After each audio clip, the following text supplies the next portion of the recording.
Right, buddy, this is the preview. Manchester United face Bournemouth at home. It's another big game in the Premier League after Manchester United drop out of the Carabao Cup. I'm going to run through my predicted team, what to expect, and much more. Don't forget to leave a like, comment, subscribe if you're new, and let's get straight into it. Listen, Ruben Amorim comes off a 4-3 loss, and where Manchester United made a lot of changes. Yes, it's disappointing we're out of the Carabao Cup. It's going to be a very interesting game. Bournemouth are a team who are doing well. Listen, they beat Arsenal this season. They beat Man City this season.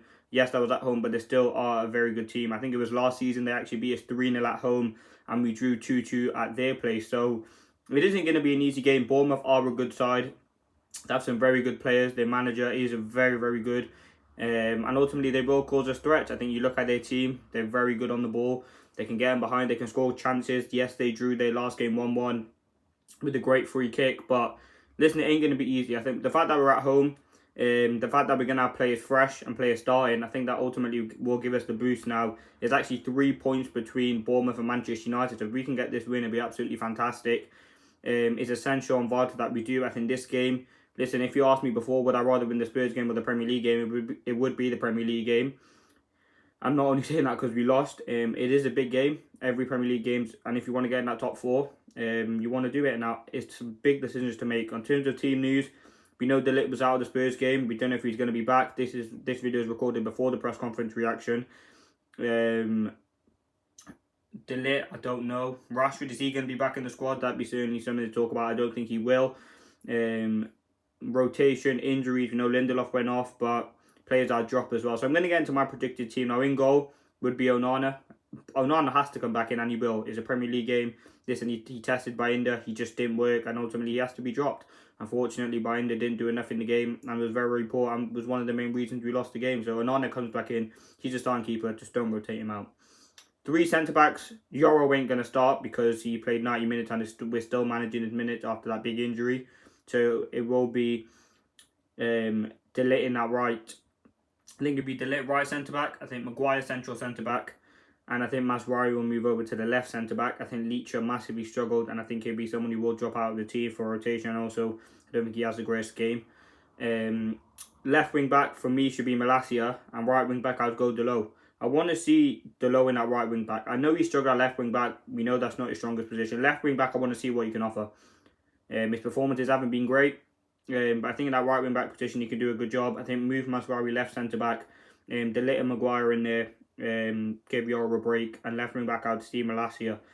He didn't play the game against Spurs, and then we need him in a game like this. His left footing, his crossing, and I think his talent is needed, and we're crying out for a left wing back, so why not give Malacia a game like this? 2 DMs, now I think it will be Ugarte. He came off in the 70th minute, so he will have some fresh legs and he will be rested. If not, it will be Casemiro, but I'm going to go with Ugarte. Manu comes in. Listen, Manu is slowly getting back to the thicker things while being out injured. I think Manu's quality is needed. Bournemouth have a very, very good midfield. Ugarte needs someone who's very technical next to him, and that's why it did kind of work with Eriksen. I think Eriksen did massively struggle against Spurs, but the technical quality was there. I think Kobe has that as well, and we can use this threat in this game. Now, 2 inside forwards, obviously Bruno's going to be one of them. I think it's absolutely imperative Bruno does start. He was getting lots of chances and spaces in the game against Spurs. He put in a few good crosses, had a few good shots. I think he needs to be more productive in the final third. And when he dropped into the 6, I think he did look good or to the 6 and 8. I think he looks good there. But again, we're still trying to find that best position for Bruno. Is it in the 6 or is it in the number 8? Now, the other number 10 has to be Ahmad. He was world class. Or has been world class for Manchester United. And we understand rotation, you got to give him a break, but he has to start this game. Ahmad's tenacity, his quality, his performances have been absolutely sublime for Manchester United, and ultimately we'll need his quality in a game like this. Ahmad has been superb for Manchester United. His talent, his ability, his quality is amazing, and Ahmad would be in there for me.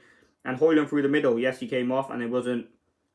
I do actually think Xerxes deserves to start, but I think it will be Højlund through the middle. Højlund didn't have the greatest game. He needs to change up his game a bit. You look at what Xerxes comes on, and then we did look better with Xerxes in the game like this. And I know it's weird to say because we know Højlund is better, but he doesn't look confident. I think we do need to sign an experienced striker, and that would definitely be. And ultimately, it's about finding that best position for Xerxes. As I said, I think he did, and finding the best rhythm for Højlund. I think Højlund and Xerxes might actually work together. I think Xerxes' hold-up play is fantastic. I wouldn't mind seeing Xerxes in there, but I think it will be Højlund. Listen, Bournemouth are a team who can cause threats to Manchester United. They're very good players. So Menu, I like him a lot. Even Nilsson through the middle. Very, very good technical players. They're a tricky team. There will be times where they will dominate, but I expect Manchester United to win. Amorim will learn a lot about this squad. He will learn, don't play by India goal again. Don't put Anthony further forward. If he's going to have any sort of future at Manchester United, it has to be in the right wing back. Leacher, he has to do something about that. I wouldn't actually mind seeing Delo at the right wing back and put Mazraoui out there if you want to see that. In midfield, he understands that Ugarte is key, but he needs a technical player next to him. And then Bruno, in the inside 10, he looks good, but in the midfield where he can dictate things, he looks better. Ahmad has to start literally every game because he's essential. And we need other players to come into form. Garnacho, will Rashford be back in the team? I think he will be back in the squad. Hopefully, anyway. It doesn't look good if he's left out. And if it does, it probably will mean that he is leaving. But yeah, Ahmad, fantastic. His quality is elite. I really do like his performance. Listen, it's all about getting those little things ticked over, and I think it will be a good performance by Manchester United. I'm hoping we can get the win. Bournemouth are a good side. I think they are 6th in the league. It will be very difficult to see the way that they approach the game. As I said, Amorim will learn a lot. He's going to take learning lessons from the game against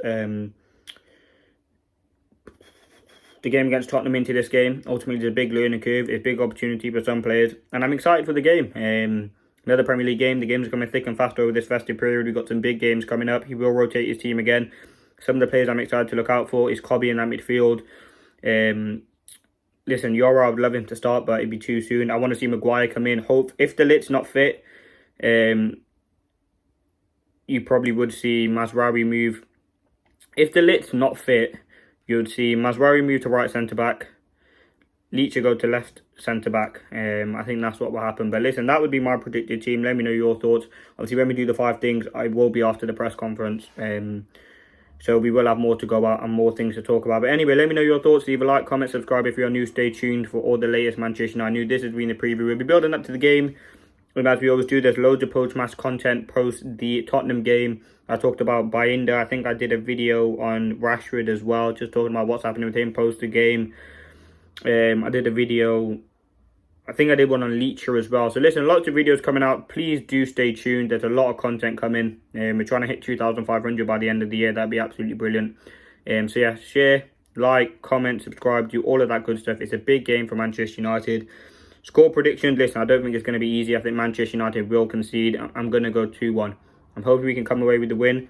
We need the 3 points. As I said, we're only 3 points behind Bournemouth, and this should be a winnable game on paper. As I said, no game in the Premier League is easy. It is going to be tough, but listen, let me know your thoughts. Leave a like, comment, subscribe if you're new. Thank you for watching. Hope you did enjoy, and peace.